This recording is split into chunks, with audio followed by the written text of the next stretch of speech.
Xo'sh.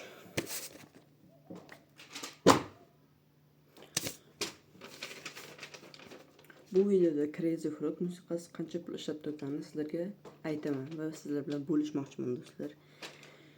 U video hozirda 5 milliard 900 ming marta tomoshaga erishgan va 10 million dollardan 15 million dollargacha ishlab topgan. Tasavvur qilasizlarmi do'stlar?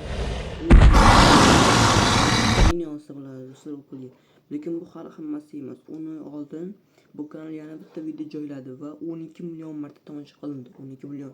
Va bu hazilakam son emas do'stlar.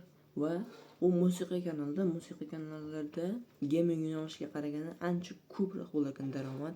Shuning uchun u yerda sochib beradigan bo'ldi. Shuning uchun 12 million ko'rishga u 100 ming dollar topdi. 12 million ko'rishga 100 ming dollar topdi. Ya'ni janob hayvonning oyiga 1 million dollardan 2 million dollargacha ishlab topadi endi. Shunga yarashish shunday kanal yaratishga 14 yil vaqt sarfladi do'stlar. 14 yil uni hech kim ko'rmagan, shu 2-3 yil davomida hech kim ko'rmagan ekan. Ularni ham endi do'stlar kimga keragi borda? Bu ham yoshligidan ko'proq video olishga sarflagan ekan vaqtini do'stlar. Shuning uchun men boshladim YouTube'da. Do'stlar, Mr. Chebolo kanaliga obuna qo'yamiz.